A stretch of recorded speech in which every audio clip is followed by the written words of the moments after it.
Hello and welcome again to my YouTube channel. I am doctor Mohammad Danish और आज मैं आप लोगों के साथ UP higher education service commission के इंटरव्यू से जुड़ी हुई कुछ बातें मैं शेयर करूंगा। ख़ास तौर पे बहुत सारे बच्चों ने मुझे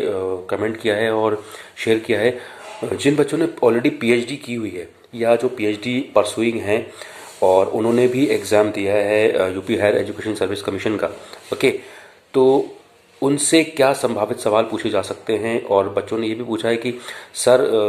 हम किस तरीके से अपने पीएचडी को डिफेंड करें वहाँ पर, और अगर हमसे पीएचडी से जुड़े हुए सवाल उठते हैं तो हम कैसे डिफेंड करें, और क्या क्या वो सवाल हैं जो हमसे पूछे जा सकते हैं उन लोगों से जिन्होंने पीएचडी ऑलरेडी कर ली है और या जिनकी पीएचडी अभी चल रही है। ओके, तो एक तो मैं उस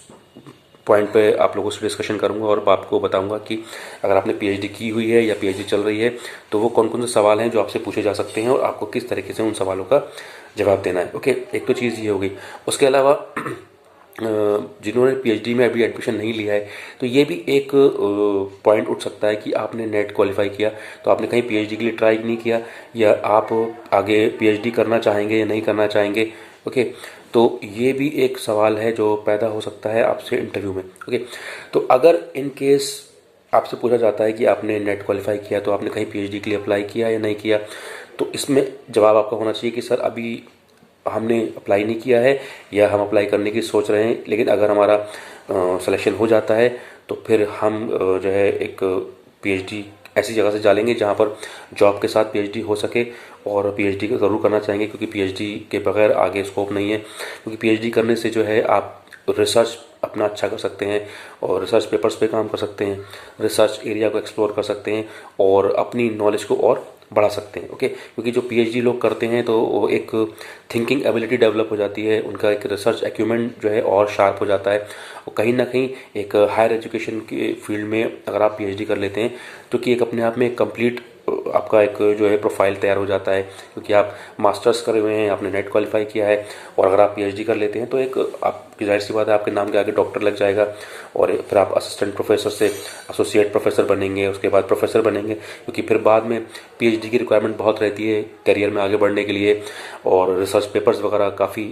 पब्लिश करने पड़ते हैं कि जब बाद में आपका प्रमोशन होता है असिस्टेंट प्रोफेसर से एसोसिएट प्रोफेसर, तो ये देखी जाती है कि आपने पीएचडी की है, कैसे की है, कहाँ से की है, कौन कौन से रिसर्च पेपर्स पब्लिश किए हैं, क्या कोई बुक वगैरह लिखी है। तो आगे प्रमोशन अगर आपका होना है, अगर आपको करियर में आगे बढ़ना है तो पीएचडी की रिक्वायरमेंट बहुत ज़रूरी होती है। क्योंकि असिस्टेंट प्रोफेसर बनने के लिए तो आपका नेट काफ़ी है, आप नेट करके आप असिस्टेंट प्रोफेसर बन सकते हो,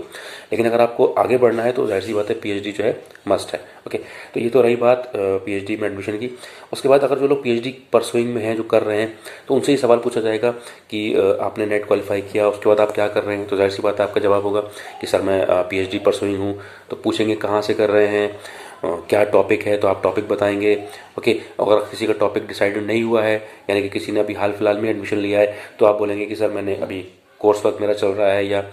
कोर्स वर्क की पढ़ाई चल रही है। तो फिर भी आपसे सवाल पूछा जाएगा कि किस टेंटेटिव एरिया में आप पीएचडी करना चाहते हैं, क्या आपका सब्जेक्ट है, क्या आपने कुछ इस पे सोचा है कि किस एरिया पे काम करेंगे, कुछ आपने कोई थीसिस वगैरह स्टडी की है, या कोई आपके माइंड में है कि आप किस चीज़ पे रिसर्च करना चाहते हैं। तो ये चीज़ एक तैयार करके जाइएगा ज़रूर, क्योंकि इस तरीके के सवाल अमूमन तौर पे इंटरव्यू में पूछ सकते हैं अगर आप पीएचडी परसुइंग हैं। तो जो पीएचडी की आपकी स्टेज होगी, मानिए आप शुरुआती दौर में हैं, तो आपसे इस तरीके के सवाल पूछ सकते हैं। या अगर आपने कोर्स वर्क कर लिया है और एक उसमें लिटरेचर रिव्यू होता है पीएचडी में, अगर आपने लिटरेचर रिव्यू कर लिया है तो ये आपसे पूछ सकते हैं कि आपने लिटरेचर रिव्यू किया तो आपका कोई टॉपिक फाइनलाइज हुआ और आपने सिनॉप्सिस बनाया होगा, तो क्या टॉपिक रहा है। इस तरीके से आपसे पूछ सकते हैं किस तरीके से कर रहे हैं रिसर्च, प्राइमरी डेटा पे करेंगे या सेकेंडरी डेटा पे। तो इस तरीके से आपसे जो आपका पीएचडी का जो टाइम पीरियड है जिसमें आप चल रहे हैं उससे जुड़े हुए आपसे सवाल पूछ सकते हैं। और ये भी पूछ सकते हैं कि आपने कोई रिसर्च पेपर लिखा, कोई पब्लिश हुआ है आपका रिसर्च पेपर कहीं किसी अच्छे जर्नल में, तो उसके बारे में आपसे पूछा जा सकता है। उसके बाद अगर कोई पीएचडी कर चुका है या जिसने पीएचडी की है उसको अवॉर्डेड है, तो उससे सब कुछ पूछा जा सकता है कि आपने पीएचडी की है, किस टॉपिक पे की, क्या एरिया था आपके पीएचडी का, आपने यही टॉपिक क्यों लिया और कैसे आपने पीएचडी की, क्यों लगा आपको कि इस टॉपिक पे रिसर्च करनी चाहिए, कौन कौन से वो गैप्स आपने फाइंड आउट किए कि जिसके बेस पे आपने अपनी पीएचडी की, आपने मेथडोलॉजी जो है क्या लगाई, यानी कि जिसे हम बोलते हैं रिसर्च मेथोडोलॉजी, यानी कि प्रोसेस आपने क्या यूज़ की पीएचडी करने में। प्राइमरी डेटा पे पीएचडी थी आपकी या सेकेंडरी डेटा पे पीएचडी थी, ओके। और क्वेश्चनियर बनाया आपने या सर्वे से किया या इंटरव्यू की से किया आपने, कौन सी सैम्पलिंग टेक्निक्स आपने यूज़ करी। क्योंकि जो भी रिसर्च मेथोडोलॉजी एक सब्जेक्ट आपको पढ़ाया भी जाता है पीएचडी में, और जिन्होंने एमफिल वगैरह किया होगा तो उन्हें पता होगा इस बारे में, ओके। तो पीएचडी से जुड़े हुए काफ़ी सवाल आपसे पूछे जा सकते हैं, और क्या फाइंडिंग आई आपकी, क्या कंक्लूजन आया, उसके आपके पीएचडी का क्या इम्प्लीकेशन है, और क्या एक उसका सोसाइटी पे इफेक्ट पड़ेगा। इस तरीके से आपकी पूरी पीएचडी से आपको क्वेश्चन पूछा जा सकता है। और अगर आप एक्सपीरियंस होल्डर हैं, आप कहीं पढ़ा रहे हैं, तो पीएचडी के साथ साथ आपकी टीचिंग से भी सवाल उठ सकते हैं कि आप क्या पढ़ा रहे हैं, कैसे पढ़ा रहे हैं, कौन सा सब्जेक्ट आप ले रहे हैं, कौन सी बुक्स आप रेफ़र कर रहे हैं। इस तरीके से आपसे सवाल हो सकते हैं। पीएचडी अगर आप कर चुके हैं तो आपसे ये पूछेंगे कि आपने रिसर्च पेपर कितने पब्लिश किए, कहाँ कहाँ पब्लिश हुए, कोई स्कोपस इंडेक्स जर्नल में पब्लिश हुआ या यूजीसी केयर में हुआ या पीयर रिव्यूड में हुआ, या आपने कहीं कॉन्फ्रेंस अटेंड की, कहीं कहाँ पर अपने रिसर्च पेपर आपने प्रेजेंट किए, कहाँ कहाँ जाके अपने रिसर्च पेपर पब्लिश किए। तो ये सारी चीज़ें आपसे पूछ सकते हैं। और ये भी पूछ सकते हैं कि पीएचडी का क्या फ़ायदा हुआ आपको कैसा लगता है कि पीएचडी करना आपके लिए बेनिफिशियल रहा, क्या डिफरेंस आपको लगता है कि पीएचडी करने के बाद आपके अंदर आया। इस तरीके के सवाल आपको जो फेस करने होंगे। तो इन सवालों के जवाब आप अच्छे से तैयार रखिए, क्योंकि ये जो सवाल हैं ये अमूमन तौर पे पीएचडी वालों से या जो पीएचडी परसुइंग हैं उनसे पूछे जाएंगे। तो ये चीज़ बड़ी इंपॉर्टेंट है, इसको आप ज़रूर तैयार करके जाएं, अपने एक्सपीरियंस को तैयार करके जाएं,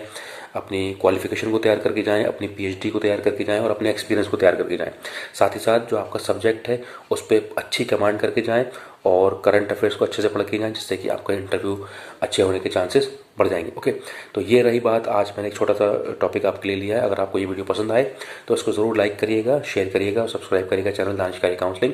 thank you very much, thanks for